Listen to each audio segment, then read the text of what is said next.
Welcome to the Profitable Farmer podcast, where we share stories and tips to help you run a better farming business and create your very own freedom farm. If you're looking to work smarter and not harder in your farm business, welcome. You're in the right place.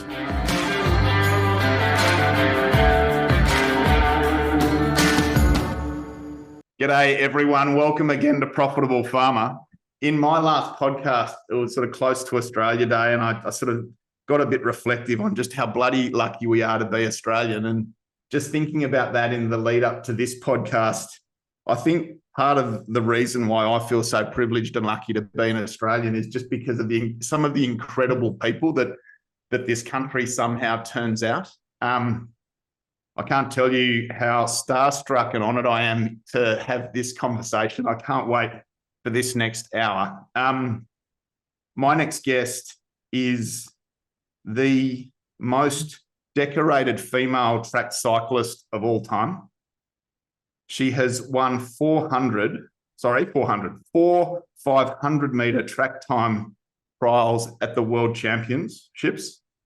At the 2015 UCI Track Cycling World Championships, Anna Meares took gold in the Kirin, her 11th world title in total, making her that most decorated female track cyclist of all time. I think, Anna, I've got this right. 2 golds, 1 silver, 3 bronze over 4 consecutive Olympics, 11 golds, 10 silvers, 6 bronze at World Championships, 5 golds, 2 silvers, 1 bronze at the Commonwealth Games, making her the first Australian to win individual medals in 4 consecutive Olympics. It's quite an incredible career over an amazing amount of time. And, you know, for me, just doing my little bit of research, and I recommend that you do watch Arndo's interview in Brushes with Fame with Anna. It was truly amazing, Anna, to watch. But just the strength, the determination, the grit, the persistence through adversity, and the humility with which you shaped your career. I just think you are such a great example of what it is to be a cracking Australian. So thank you so much for your time with us this morning. It is my pleasure. Thank you. It's a very kind introduction. I appreciate it. I hope I got most of that right. You did. You nailed it. Thanks, Dr. Google. Right. So, Anna, humble regional and rural beginnings. Yes. Growing up in Middlemount, how was your childhood, and how was life for you in that small country town? Life for me, it was just free. There was just this immense sense of freedom. My mum's rule was sun up, sun down. That was when we had to be out the house and back. We did everything from building cubbies in the bush to swinging off ropes in the creek when there was enough water running through it. Often there wasn't. We just had an immense sense of freedom. We were able to go to a friend's house, and I remember you knew where all the kids were because all the bikes were crashed out in the front yard.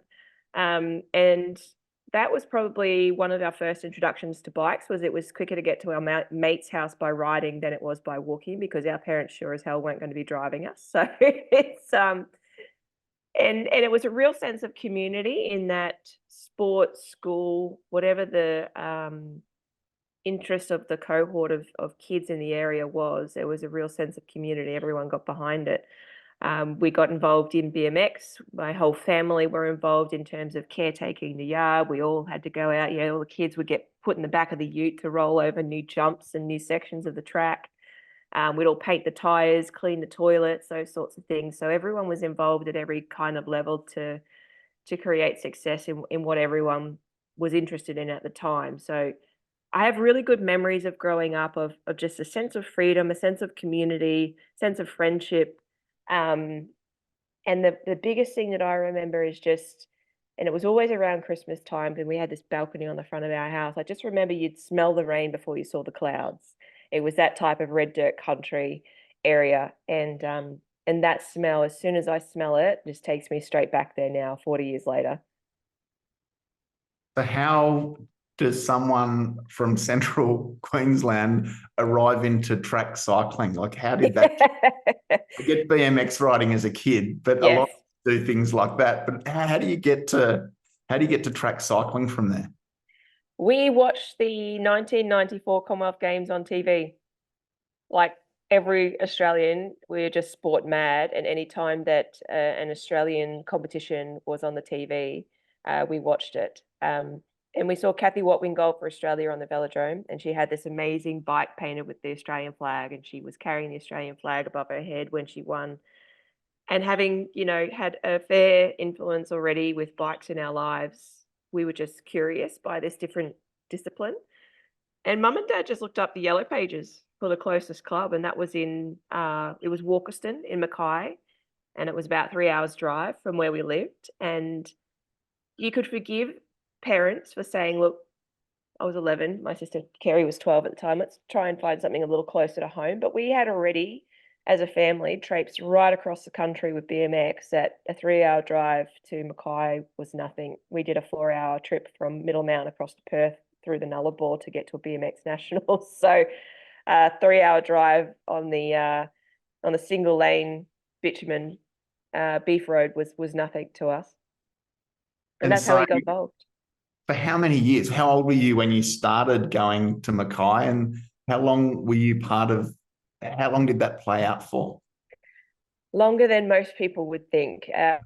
2 years. So we went in one weekend to try it. We absolutely loved it.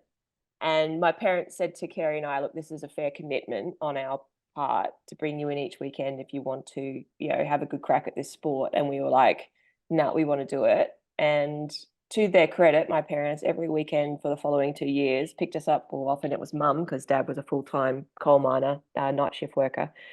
Mum would drive us the 300k in. We'd stay the weekend so we could race Friday night and Sunday morning, and she'd drive us the 300k home in time for school on Monday morning, which meant even as young kids, 11, 12, 13, we started to miss out on a lot of our friends having sleepovers, birthdays, discos, events at school, because we were away every weekend or we were training every afternoon. So it was just a sheer love of the sport and no reason other. We were never forced to do it by our parents. I remember I actually quit sport when I was about 14 or 15. And I was quite academically inclined and I was happy to go into my school studies, but I still had to go in every weekend because Kerry wanted to do the sport and I was too young to be left at home on my own. And that's where I met my first coach, Ken Tucker, in Rockhampton, because I just sat on the sidelines and he kept every weekend in my ear, why aren't you on a bike? Why aren't you on a bike? And eventually he said to me, if you get back on a bike, I'll coach you. And the big thing about that was he had never coached a girl before. He'd only coached boys. So the fact that he was willing to take me on was pretty big for me. And I got back on. And two questions. How early did you have a vision then that you wanted to be an Olympian, or was your vision something else? And second question, how developed was women's track cycling then? I wouldn't say it was hugely developed. Kerry and I had to race the boys right the way through to probably under 17. We had a couple of girls come along in the latter part of our teenage development. I wouldn't say that I was very vocal in terms of I want to go to the Olympics, I want to go to the Commonwealth Games. I just had a lot of fun with cycling. And that's probably because I wasn't actually very good at it when I first started. I was a short, scrawny little kid, was probably more suited to endurance events than track sprint, but I found track sprint short, fast, exciting.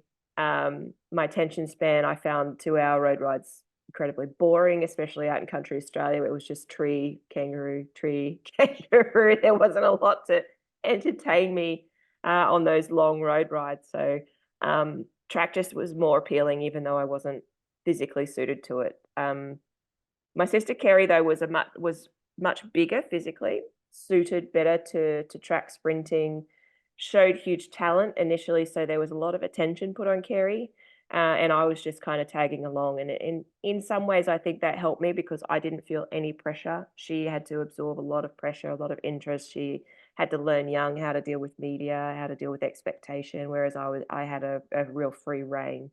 So I think in some ways that was a real blessing for me and for my career, in that I got to see it, but I wasn't immersed in it early.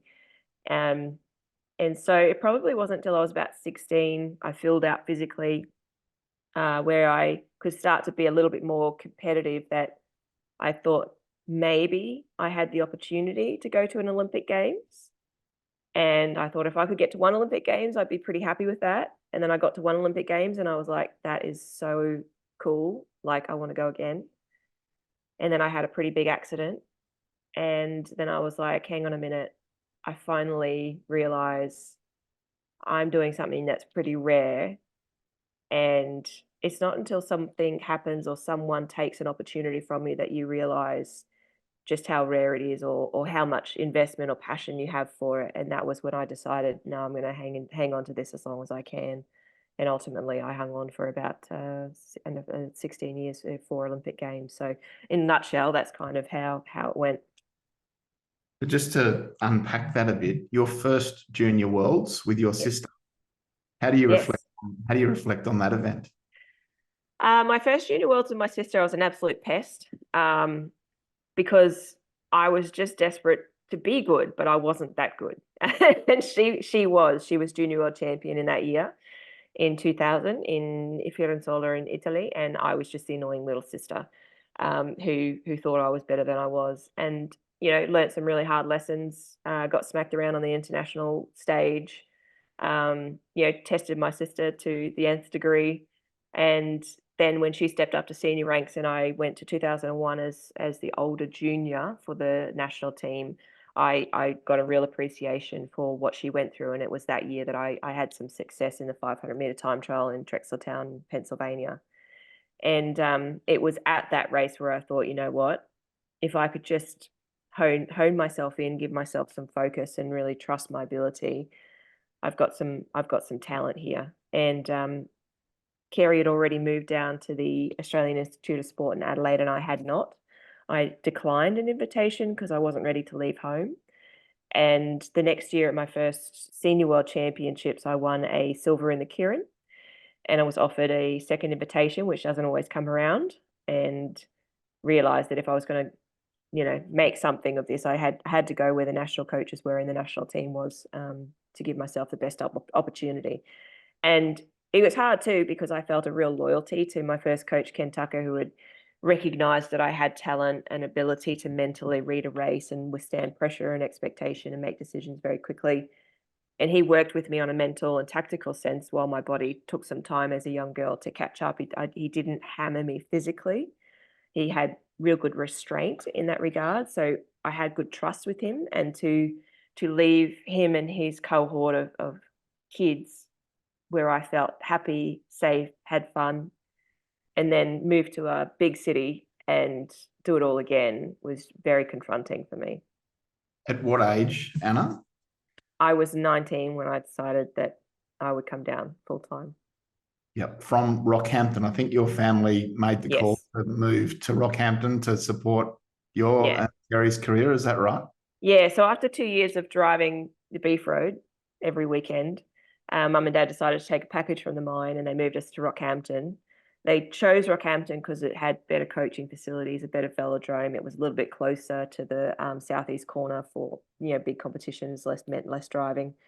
Bought a barbecue chook shop. Worked at chook shop for 7 days a year, 365.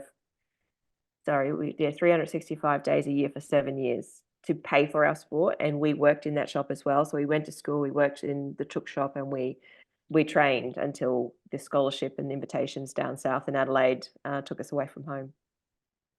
Amazing. First Commonwealth Games, I think you got bronze and Kerry got gold. Yeah, 2 gold for Kerry, bronze for me. Golds. Yep. Yes, So yes. how do you reflect on that first Commonwealth Games, and then that setting you up for your first Olympics? I just remember being Kerry's biggest fan. When she won her first gold medal, I grabbed my camera. It wasn't attached to my phone at the time. You had 2 different pieces of equipment. And I just followed her to the podium. I followed her to the press conference area, and I just took photos. I just remember taking photos. I was so proud of her.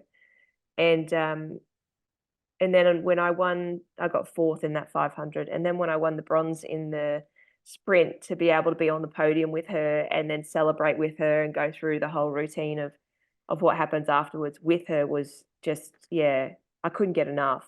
I found it tiring, but at the same time, I couldn't get enough.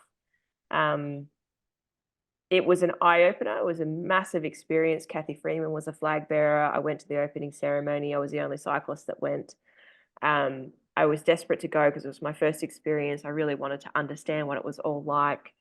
The royal family would come in and, you know, meet athletes and sit in the food court and have lunch and dinner with us. It was just all this stuff that happened on TV, all of a sudden was happening right in front of my eyes. And it was a pretty surreal experience.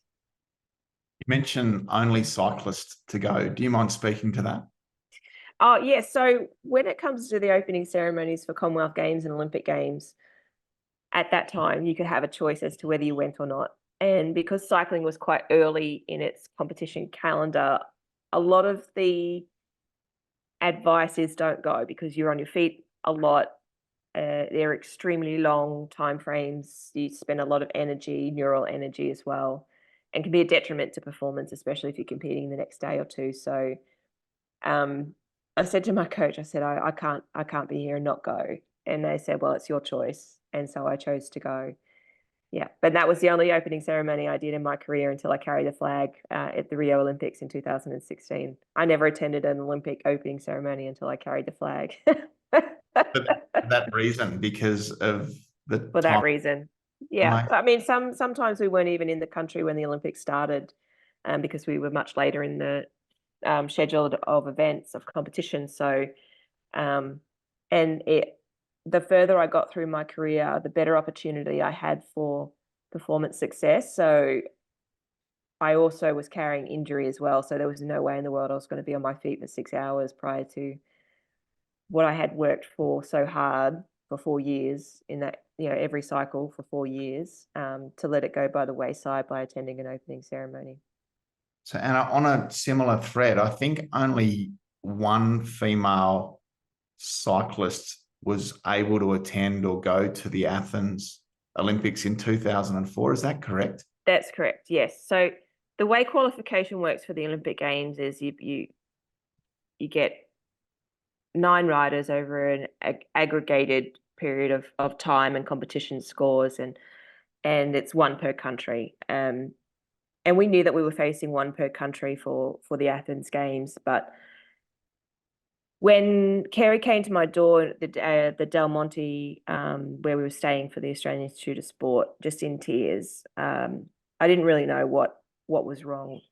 So I remember sitting on the bed with her and just having my arm around her, waiting for her just to gather herself a little bit to tell me what was going on. But then she said, look, I just can't do this anymore. My back's too bad. I could barely walk. I could barely, you know, I can't do anything without pain, and I have to go home. She was withdrawing from the competition for Athens, and my heart just broke for her because as a sister, you have this desperation to want to help or fix anything, and I couldn't do anything to help her. And then on the other side, the competitor in me is going, well, that's one less person I have to worry about in terms of, you know, trying to get to the Olympic Games. And the hard thing is when both of us have that dream, but there's only one opportunity, it's pretty awful. And the reason for that was at that time, we didn't have equal event quota men to women in our sport at the Olympic Games. At World Championships and Commonwealth Games, we did, but at the Olympic Games, it still hadn't caught up. Women's track sprint cycling had only been in the Olympics since 1988, so it was already a very young sport for women, not for men, but for women. And it was still taking some time to bring the event calendar to an even quota between the two genders. Beijing would be similar. Beijing was one spot as well, and I know we'll probably get to that, but after having my accident, it was incredibly intense for me to go through the rehabilitation and prove that I could be fit to fill the one quota spot that I had qualified to selectors. But in doing so, I became the factor that stopped my sister achieving her goal. And that's some very heavy emotional baggage to try and carry, because for the better part of 8 years, I went out of my way to ensure that my dreams became my reality, and I didn't assist my sister at all in achieving hers. So that's pretty difficult to get my head around still. But what Carrie and I both agreed to today is that we did the best we could with what skills we had at the time. We were very young. I was 20 at my first games. I was 24 at my second games. So she was only 1 year older. And sadly, she retired in 2009, and the IOC would create an even event calendar for 2012 where we could take 2 women. But unfortunately, she had retired by then. So we're 2 kids that fell in love with a sport at a time where we didn't have equal opportunity to our male counterparts, sadly. Yes, on the flip side to that, you must have sharpened each other and strengthened each other so much for, I think of the Campbell sisters and, just how much better each of them must have been for having each other. I tell you what, we didn't even just fight for, winning on the track. And I mean, we crashed each other. We were that intense. But we were the best of friends off the track. But we would fight for top bunk. We would fight for shotgun seat in the car. We would fight for the last scrap of food on the table. I think where I fell in the family line out, that being me being the baby of the family, I was always competitive. I was always annoying. I was always after things, stealing things, grabbing things in their space, in their room. And, I was just that little sister. Carrie, on the other hand, was the little sister to our older pair of siblings, but she was still the bigger sister to me. And the bigger sister naturally comes with an instinct of protection and, looking out for them. So in some ways, mentally and emotionally, I think that she was impinged by the simple fact of where she fell in the family line out. And I say this because she's one of these people that you want everything good for. She's just such a good-hearted, good soul human being. And I want to beat the shit out of anyone that says or does anything bad to her. And yet I have done so much myself. So I've got to be careful not to beat myself up, given that we both chose to be in the circumstances that we did. But she's done amazing since she's left the sporting world and the sporting career, and she has still achieved immensely in sport to be a dual Commonwealth champion and world medalist, and a record holder as well. She broke numerous records at the national level, Commonwealth level. She should hold her head very high with pride for the things that she's contributed to our sport. Just bringing a link back to farming families and our listeners, what would you say about the importance of those sibling relationships and that relationship with your parents? We've got farming families that 2 brothers, brother and sister, brothers and sisters, mum and dad are all working together on a farm in isolation in intense times at times. What would you say about how to nurture and support and the importance of those relationships? Yeah, I mean, the relationships are so important, but so is space within the relationships in order for them to come back together to be able to function, work, compete, whatever it is that's required for the betterment of the family unit. And that comes with, being really honest, having good communication, understanding where the goals are, what the goals are, how to achieve them. But everyone has to be valued in their position and their place as well. And it didn't matter what I did or where I got to or what I achieved. If I could not come home and sit at a dinner table with my family and not be pig-headed or think I was too good, they would bring me down the pegs required to remember the simple fact that we're all a coal mining country family. That's where our roots are. That's where our community is. And no matter how far we go in the world, that's where we come back to. That's our base. That's our foundation. And that foundation gave me an incredible strength to be able to venture out and come back, venture out and come back, venture out and come back. And it's kept me grounded in my life, I think. So I would not be anywhere if it was not for my family. Thank you for saying that. So if it's okay, Anna, I might just sit back for a moment. I think you got a world record at the 2004 Athens Olympics. Yep. beating a world record that had been set just minutes before. And just to frame this up, then 4 years, and I think a major accident that I'd love for you to speak to, somehow around which you managed to get back on a bike 11 days after that accident, and then, getting through rehabilitation to recover for your 2008 Beijing Olympics. Do you mind if I just sit back and you just give us a sense of Athens, what happened in between, and then, getting set and competing at Beijing? Yeah, absolutely.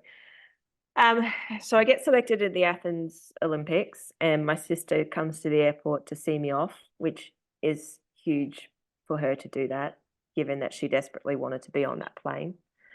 My parents give me a gift to put in my bag for when I break the world record. Not if I break the world record, but for when I break the world record, which I rolled my eyes to because I was still 0.3 of a second off being able to achieve that. I go overseas for 4 weeks ahead of the Athens Games and train with a team, and I find myself at my first Olympics in Athens. And my first event is the 500-meter time trial. I'm the world champion. It's the first time that I've been world champion, which means I have to watch every other woman in the world post a time over 500 meters and be the last to contest posting my time. So I have to sit there and withstand knowing that I'm chasing an Olympic record, I'm chasing a world record. And the rider before me from China posts that time. And for me to be in contention of a medal, I have to ride a personal best, let alone if I'm going to win the race, it has to be an Olympic and world record. No woman in the world up until this point has ridden a sub 34.000 second time trial in order to achieve that. I warm up away from the center of the track because at my first Olympic Games, I've done a lot of mental preparation in the lead up to this, and removing as much extra stimulus as possible was the goal. I'd been talked to by my psychologist and my coach every day that I got on the track that I would be going to my first Olympics, that I would be chasing an Olympic record of 34.1 to beat. And the nerves day by day got less and less as I became more familiar, and that became more normal.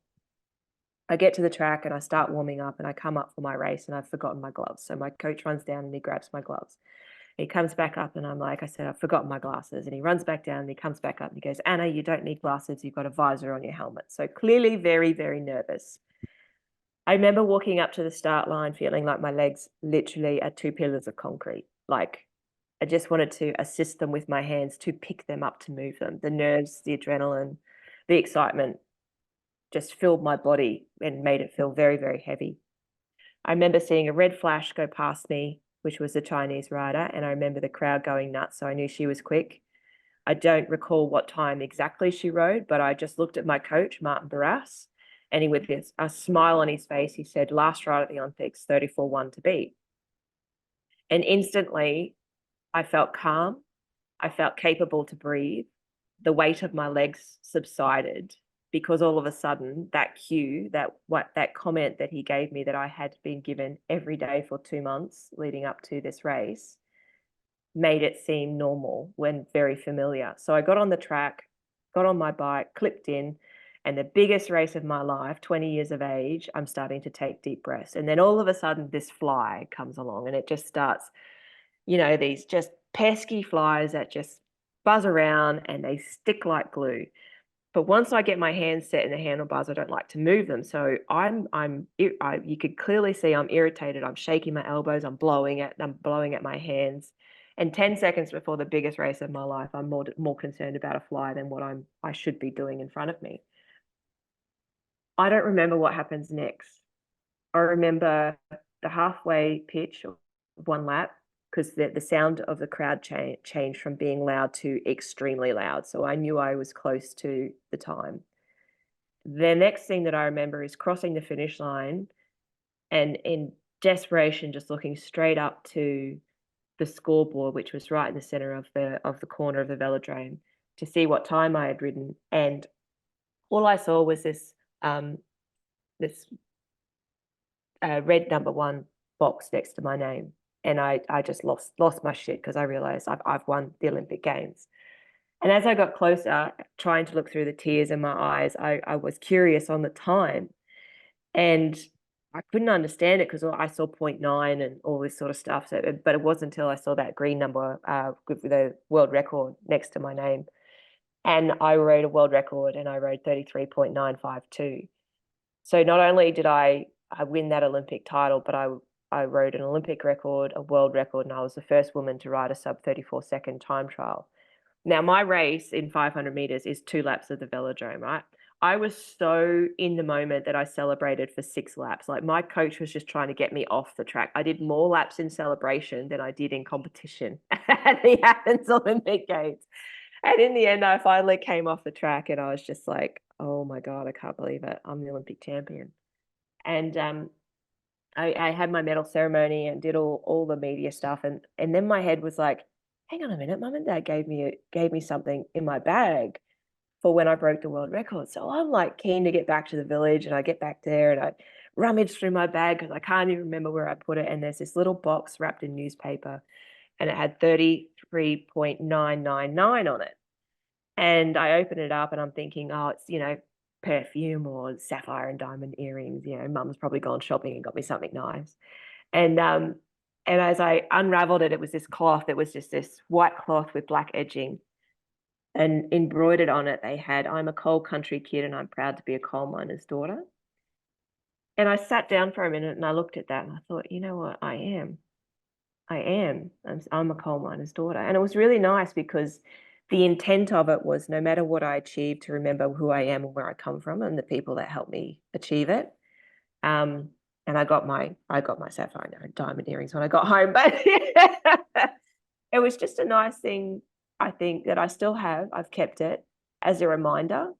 So you go out. I go out, 20 years of age, Olympic champion. I further pick up a bronze medal in the individual sprint.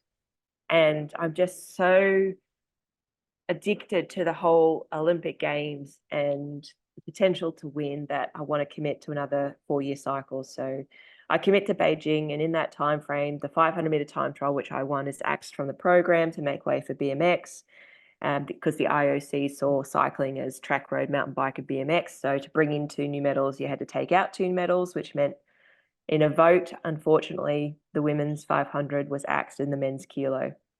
This would later kind of be the catalyst to the London Olympics having an equal event quota, because you can't take from an already depleted women's event opportunity at the Olympic Games. So we go forward to Beijing, no more 500. I've just got the individual sprint, the cat and mouse game. And I'm in the throes of qualifying for this. I'm at the third of qualifying 5 events in Los Angeles, and I make the Kieran final. And my coach comes to me and he says, we're 7 months from the Olympics. The last thing we need are any accidents or any injuries. And if the girls get rough, just go to the back, make as late and fast move around the outside as possible. And that's exactly how the race unfolded. But as I made my move, I clipped the wheel of an opponent in front of me, which is something that happens all the time in my sport because of the nature of it, the close racing, the fixed wheel bikes, the speeds that we hit. And in clipping that wheel, I don't, again, have a lot of memory of what happened, but I hit the deck. I hit it hard. I remember feeling instantly nauseous. I remember feeling instant pain in my neck, and then it goes black. And then I remember waking up on the bottom of the track, screaming, my neck, my neck, my neck. And then it goes black. And then I wake up because I have pain in my leg. And when you fall at the speeds we do on a velodrome and you slide skin against wood at 65 k's an hour, for 50, 60 meters, you get friction burns. So I had burns all the right down the right side of my body. And as they had rolled me over on the stretcher, someone had placed their hand on that burn, and it was hot. It was so hot that it woke me up from being unconscious. And then from there, I stayed conscious right through to the hospital, where a number of tests were taken to show that I had broken my neck. I fractured the C2 vertebra, which was the second down from the skull. And my sister Kerry was with me. She was at that World Cup also trying to qualify for Beijing. She was with me in the ambulance. She was with me in the hospital. And she was with me when the doctor came in and said that, you've broken your neck and you'll need to be in a neck brace for 10 weeks. And I remember just the silence in the room, my Sonia, Bertie May, Kerry, and me on the hospital bed. And the tears just started to run, you know, because it just dream gone out the window. And head was racing, and you know, I was having all the burns scrubbed, and there was just so much going on that by the time I got to my hospital room at 2 o'clock in the morning, when my coach was leaving, I grabbed him with my left hand and I said, I'll still be right for Beijing. And he just patted my hand down and he's like, don't worry about that now. We'll just get you better. And I said, no, just hear me out. I'll still be right for the games.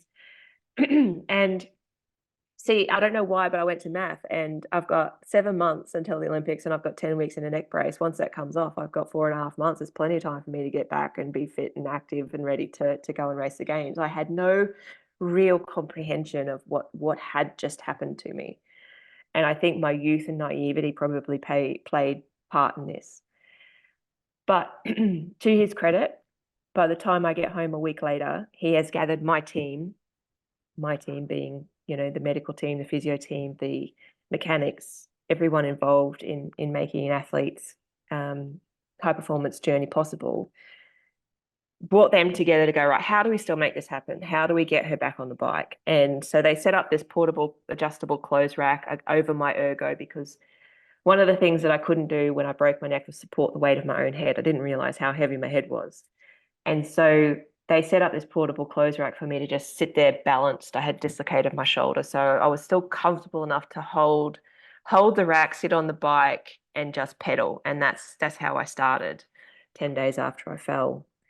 And, you know, to keep this story in the context so that it fits into your podcast, I pushed really hard through that rehabilitation. I didn't like being told what I couldn't do. I asked what I could do. And as my body injury improved, what happened was I sustained mental injury as a result of that. And I think that's one thing that a lot of people don't realize. If a lot of farmers get injured on the land using equipment, is the body will heal, but there will be an overlay of mental injury that carries back into how do you get back into the environment where you got so injured and continue on without being affected. For me, by the time my body healed, I got back to the track, I literally froze, because my head's telling me to walk in, but my body's telling me to run away, because last time I was here, I got hurt. And it's kind of like when you burn your hand on a pot, you want to check it a couple of times before you recommit to grabbing that pot. And so I had to do a lot of reprogramming in my head to trust myself in the environment, that even though I had one accident and it was a severe accident, I had been there a million times and been safe. And so there was this series of steps that I did with a psychologist and my coach to actually feel mentally capable of, one, being in that environment, and two, competing in that environment again before we could even start to talk about the Olympic Games in Beijing. So there was a whole series of processes between accident and the Beijing Olympic Games. The biggest one being that even though I had crashed at the third of 5 qualifying events, by the time the 5th one had run, I'd done enough to qualify one spot. I just scraped by a few points. And selectors didn't believe with a broken neck I'd be fit enough to fill the position. So 4.5 months after I fell and 2.5 months before the games, I had to fulfill a fitness trial. I was the only one required to perform this fitness trial. So even if I was still not fast enough to ride this time, I wouldn't go, even if I could beat the others in a contest. So there was a lot of pressure. And I went, and I didn't just ride the time they required. I rode a personal best time to get my name on that plane ticket. But had they have put me in a sprint match, I wouldn't have been able to turn my head and see I would have lost the race. So I was probably fortunate that it was just a straight fitness trial, because I couldn't turn my head till 4 weeks before the games. I'm really proud that this day that I, in 7 months, swapped a neck brace for an Olympic silver medal. But what a lot of people don't realize, that had I not have passed that fitness test, the next person likely to go in my place was my own sister, Kerry. And that's why, you know, it's hard at times when you're not even the best in your family, let alone your country, and then have to sit at home and watch your sibling go and do something that you love. So Yeah, it's one of those stories that is just, the more I process it outside of being an athlete, the more I realize the depth of it, how much is involved. And I have learned a lot more about my career since I retired than when I was in it. So that's Athens to Beijing in a nutshell. Appreciate your openness. It's amazing. I love that notion that courage is action in spite of fear, and for you to work through that fear of competing again and going back into that same environment, and to do it with such a time pressure, it's quite incredible. How important is it to have that support around you? So many of our farmers are doing it. It's a complex and it's an intense game, farming, and so many people, when they're not on their A game, they go it alone. Yeah. How important is it to have coaches, counselors, psychologists, others helping you navigate the mental journey? And how important is that deeper work mentally in order to achieve? I think it's absolutely critical, because we are very good at being our worst critic. We are not good at being our best cheerleader. And there has been no one who has chastised, criticized, brutalized me better than me. I can tell you that right now. No one in the media, no rivalry that I have ever faced. I have been my worst enemy on every occasion. And so to be able to have someone, be it a psychologist, a counselor, a mate, a coach, a mentor, a teacher, someone that you trust, to sit there, to listen without judgment, because when shit's going around in your head a million miles an hour, it sounds very different to when you verbalize it and you can articulate it. And to have someone sit there and purely listen, judgment free, often will allow me, in my experience, to sit back and go, oh, that's a bit rough. Oh, that sounds terrible now that I've said it out loud.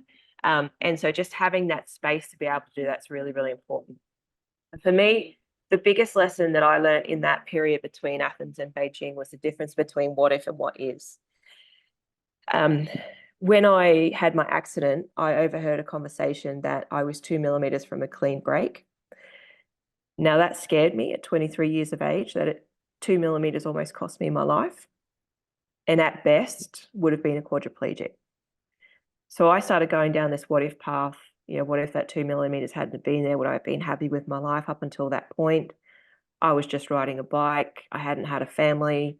I was married. There were so many things I wanted to do. And I was starting to analyze what I had and didn't have in my life. And my coach, he kind of just, he did just that. He sat there and he heard me and he goes, okay, Ms. Anna, you're asking the right questions. You're just using one wrong word. Don't ask what if, ask what is.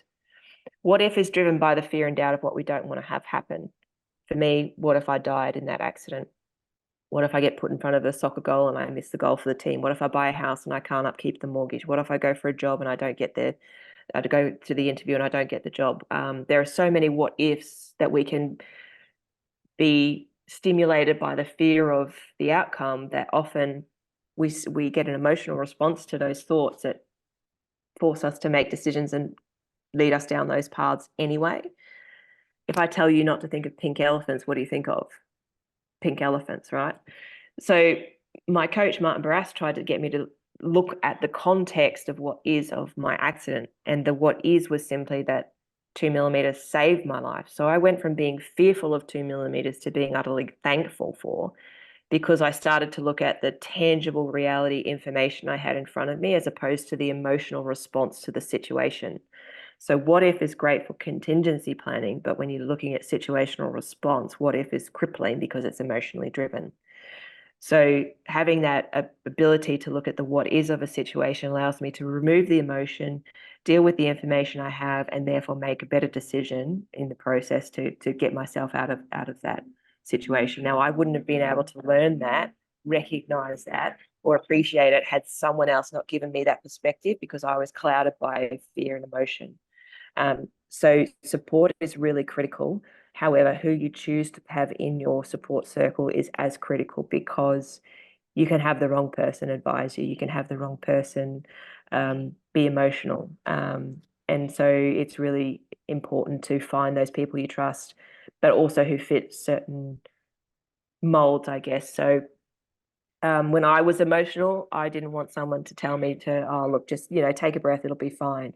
I needed someone with an empathetic ear.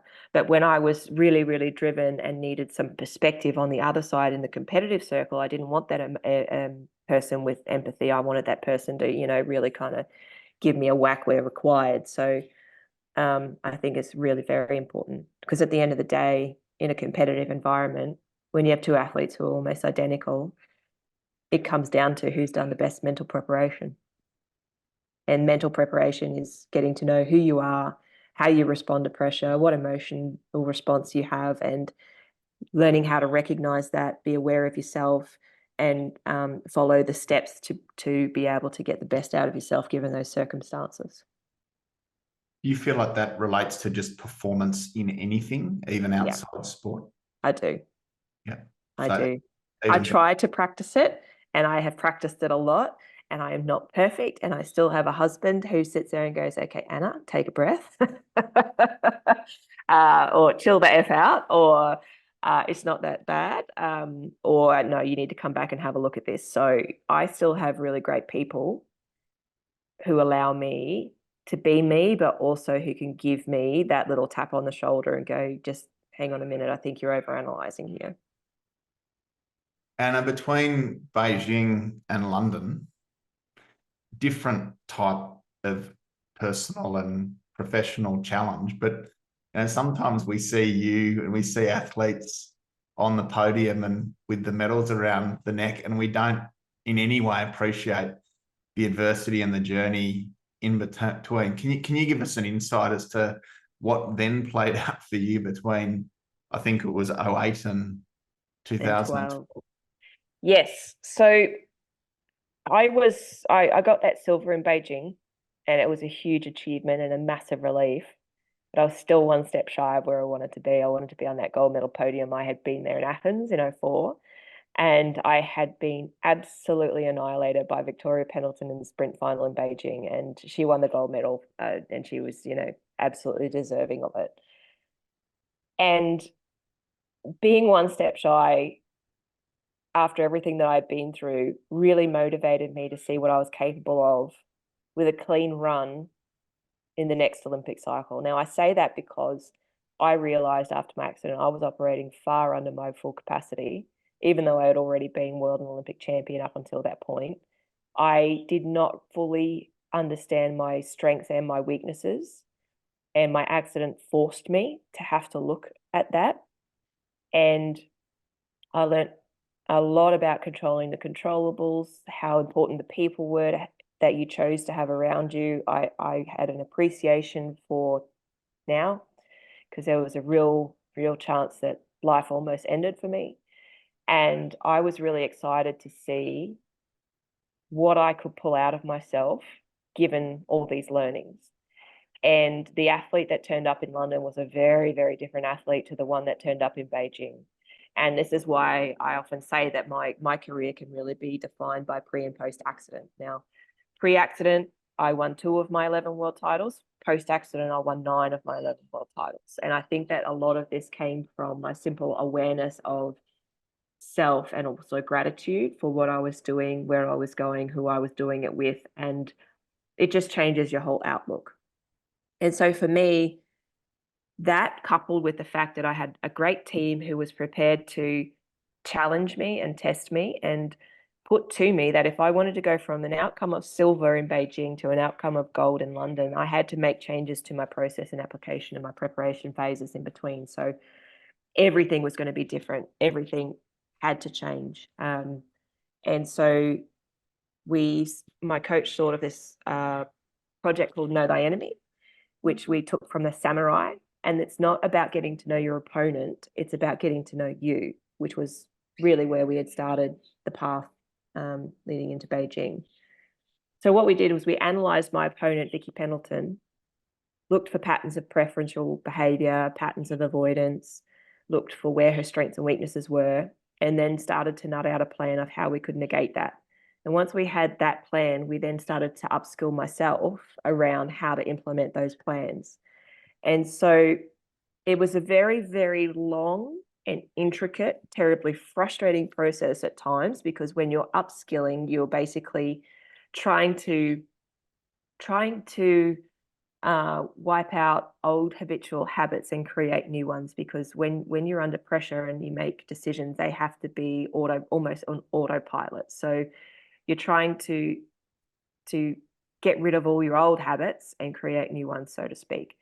And it's a very slow and frustrating process, like I said. So we realized that Victoria Pendleton, when she was in the back position of a sprint match, meaning her opponent was in front of her, she won 95% of the time. Like, she was hugely successful and very, very strong in that position.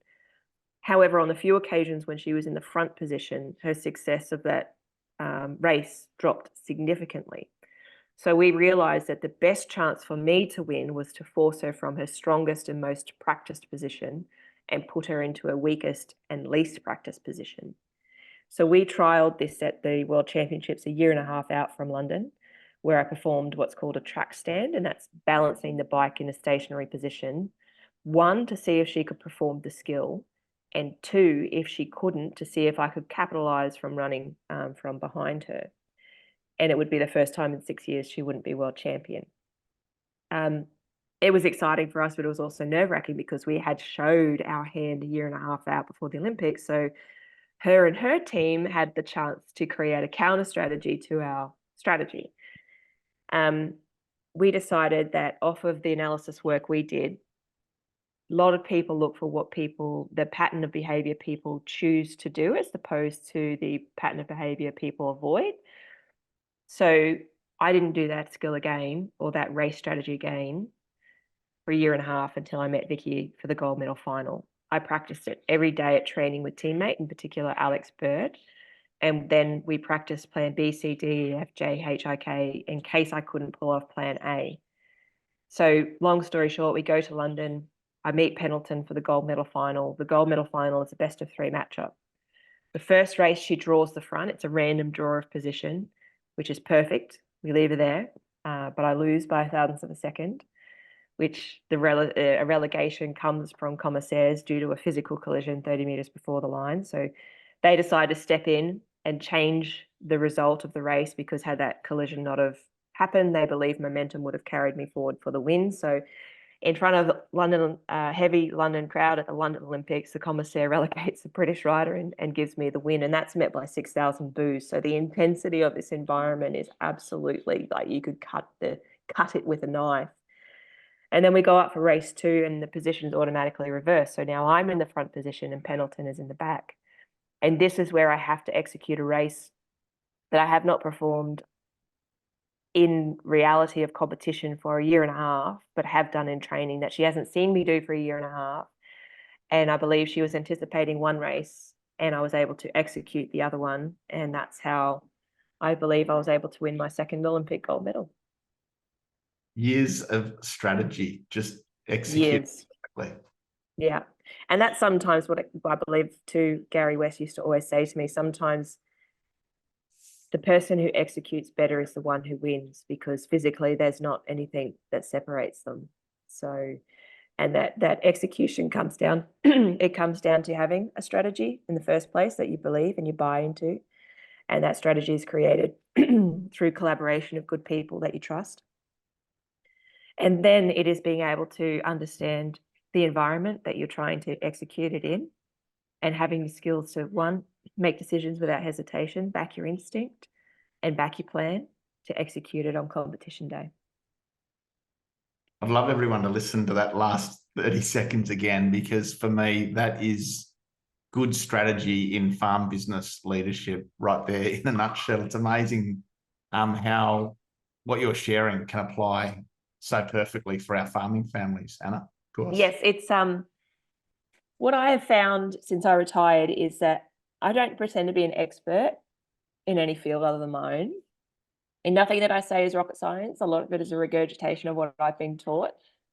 But it can go across so many professions, and it can impact personal lives and perspectives so profoundly that that's why I enjoy telling my story now, is because I've put some time to understanding what people are curious about, but also me doing what I've done is one thing, but actually being able to articulate to people who don't know my profession, but can draw something from the lesson, the experience, the thought, the feeling, the reapplication, the resilience, the challenge, the need for change. There are so many things in there that are just relevant to life in general. And that's what gives me so much joy about telling my story now.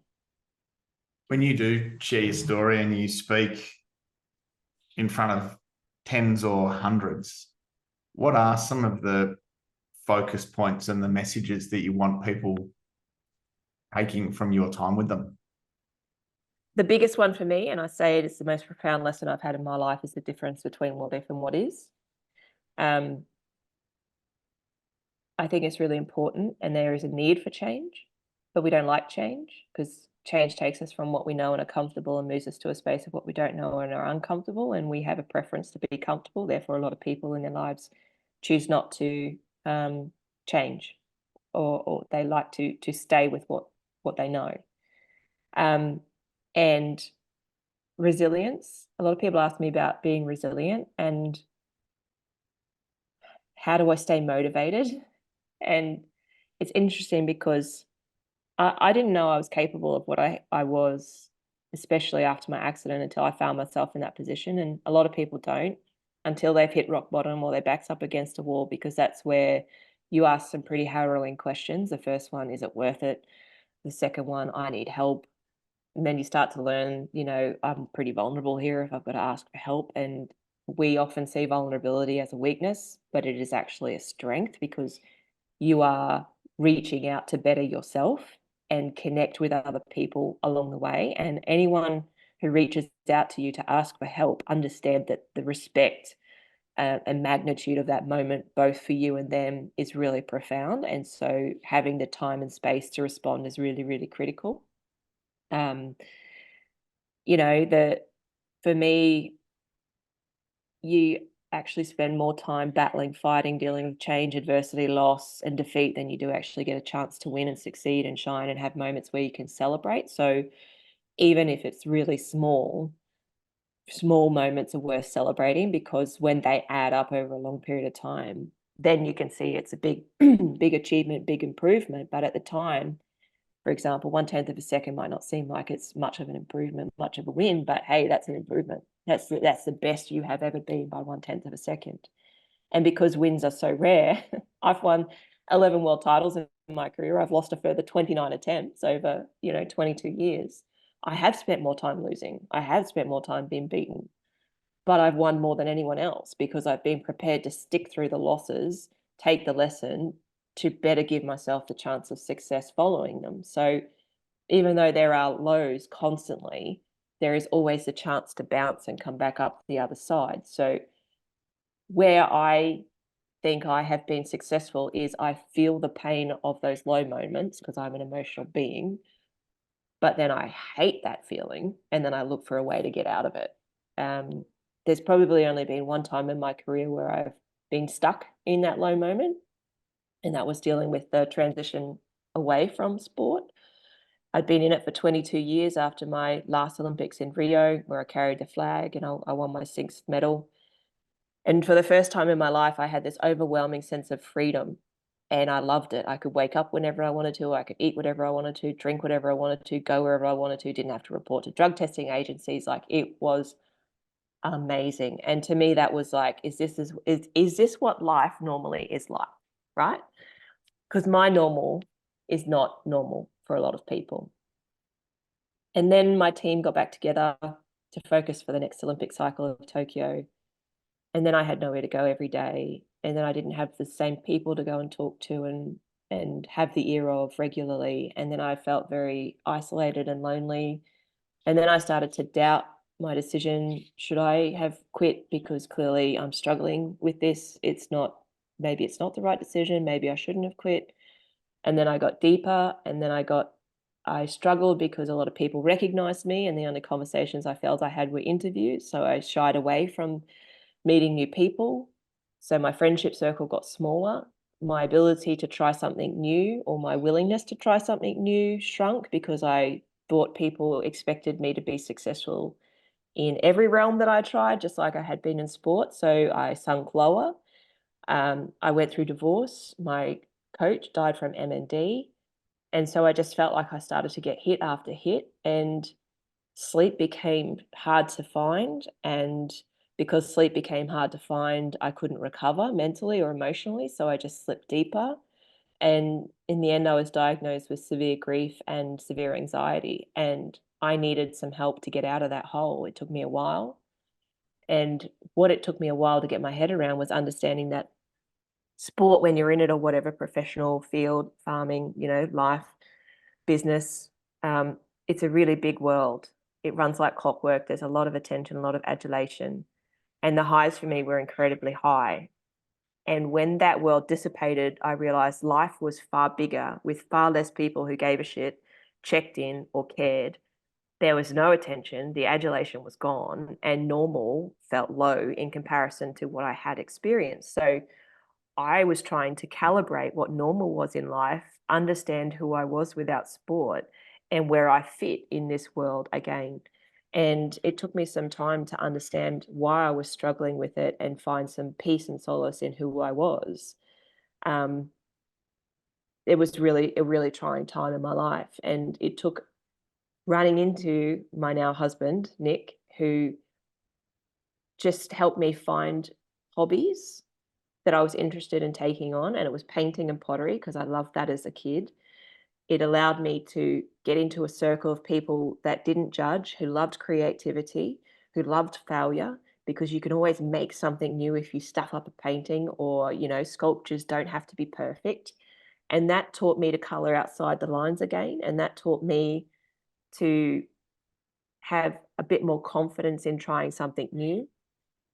I also, in losing my marriage and being mid-30s, believed I wasn't going to be able to have children. So I wanted to adopt children. I couldn't adopt children because I was single.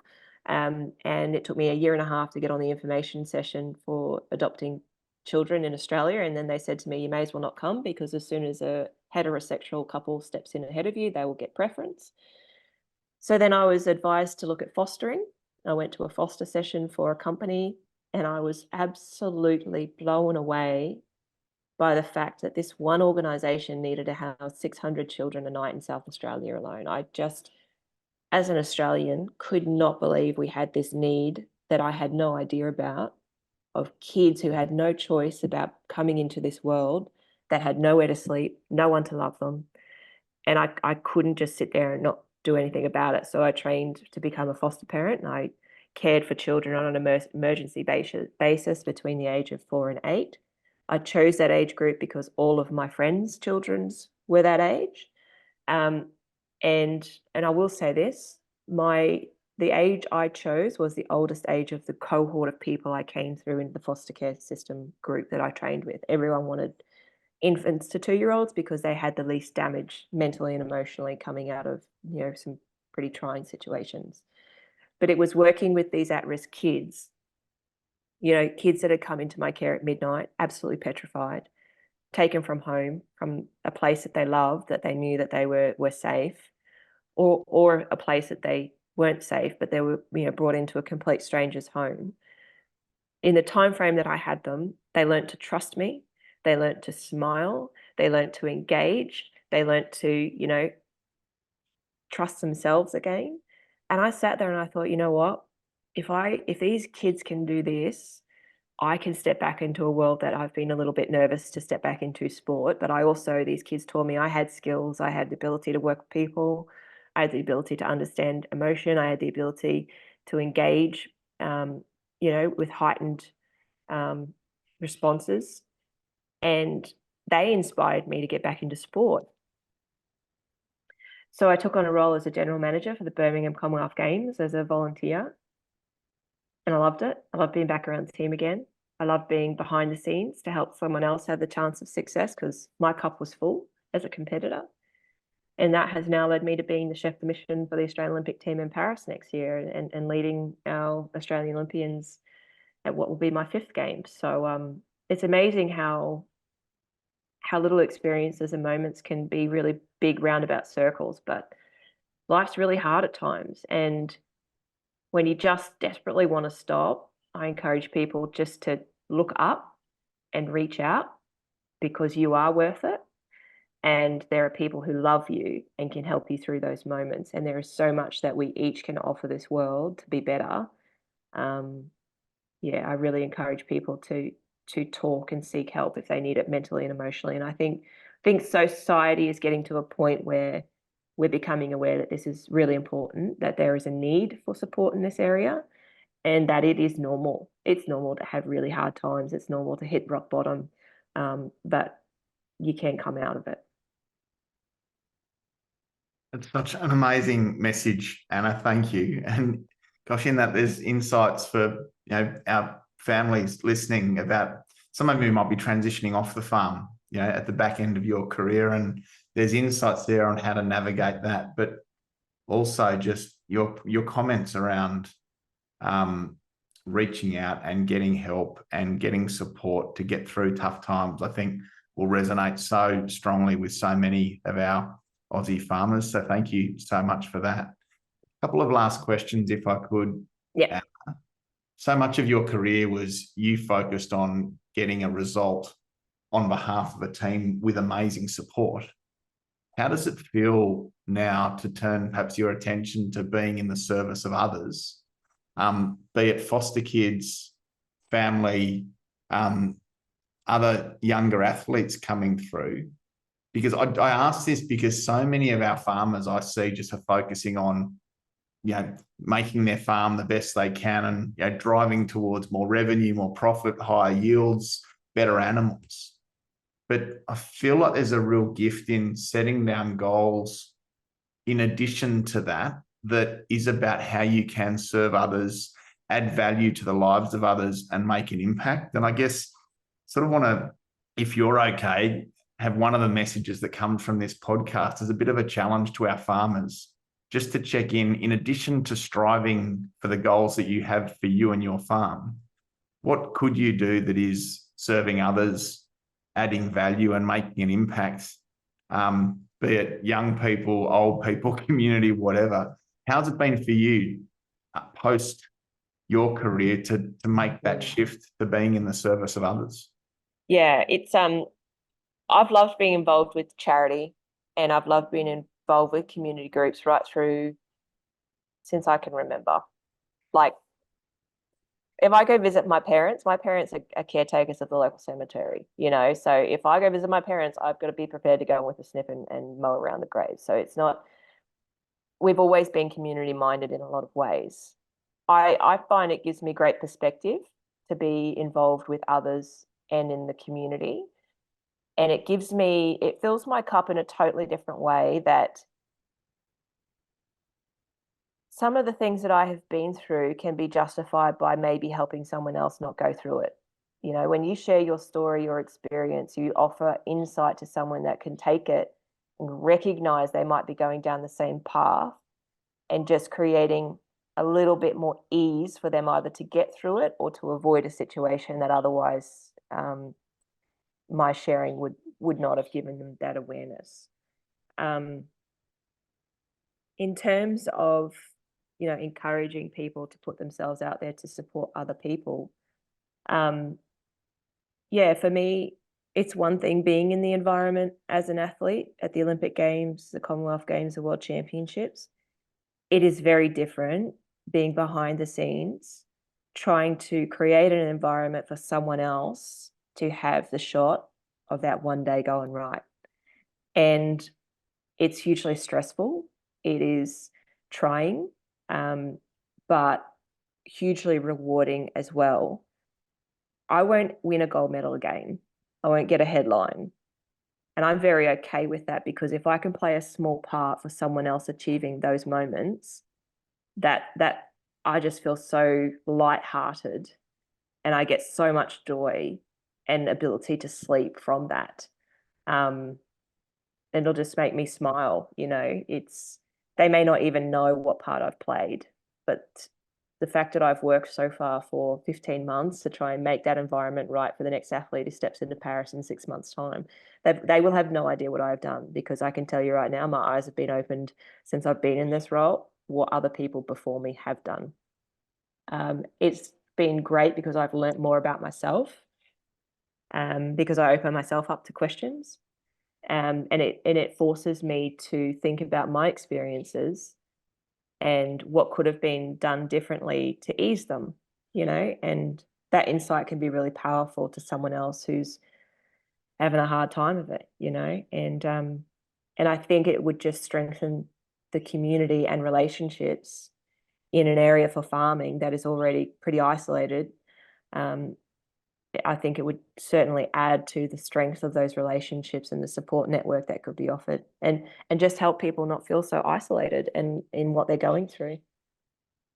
Amazing. Thank you. What are you most excited about your future? And you're still so young. You've got such a career and future ahead of you. What are you most excited about what's ahead of you? Oh, look, I'm excited to be a part of the team again. And I am really excited about telling stories of the athletes of the teams that I'm going to lead. And I challenge them to be genuine in who they are and telling what they've been through. I challenge the media to listen to their story. And I challenge people to understand that winning is hard, and winning doesn't just stop at a gold medal. Winning is silver medal, bronze medal, making a final, making the team personal best, being a good sportsman, teammate, sportsman or sportswoman, and being a gold medal person. I really am excited about how I can help these sports people be good storytellers and inspire Australia when they tune into the Olympic Games, because I think we forget, one, how hard it is to win, and two, they're people at the end of the day, just like all of us. And a last question, if I could, what would you say to a young budding country or Aussie kid, 10, 12 years old, who has a dream, has a goal, has an aspiration? What would be a comment you'd make to them? Have fun. That's it. A young kid just needs to have fun. Perfect. Anna, I can't tell you how much I've enjoyed this. It's just been amazing to have this time with you. Thank you so much for your openness, your willingness to share. But I think we only get a sense really of just the grit and the determination and the challenge that you've had to navigate and overcome in order to succeed and achieve at the highest level. Thank you so much for your time. And take care, and look forward to watching your journey and the Olympic athletes' journey from here. Thank you, Jeremy. I hope everyone's enjoyed listening. And I'm sure I'm going to see plenty of you around. Perfect, Anna. Take care, and thank you so much. Easy as. The single greatest female track cyclist of all time, and you get a sense of just how much energy, effort, persistence, grit, sweat and tears went into that incredible career. The thing that just resonates for me, though, is just how genuine and just how authentic and how humble Anna is for all of her achievement. Thank you, Anna. I really appreciated that and really enjoyed it. And there were so many insights that I think are just so relevant to business, but to living life and to doing family, and, to reaching out for support in tough times, and to having a mindset perhaps that failure and tough times are a learning opportunity and a chance for us to, learn, bounce back, and have a crack more intelligently. And I think that's relevant for us as farmers as well. I hope you enjoyed that just as much as I did. It's a real honour and a real privilege to have the opportunity just to have some time with a truly great and iconic Australian. So thank you, everyone. Take care. Please share that. I think our kids, our friends, our cousins, our mates can just enjoy that as well. And I can't wait to lock this one in and share it with my family. Take care, everyone. Speak soon. Bye for now.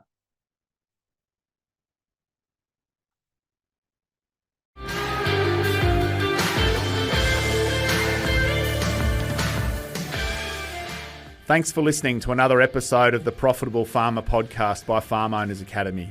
If you're new to this show, be sure to follow us. If you've been a long-time listener, let your friends know about us or come continue the conversation in the Profitable Farmer Facebook group. All the best as you grow your business and create your freedom farm. Until next time, keep being incredible.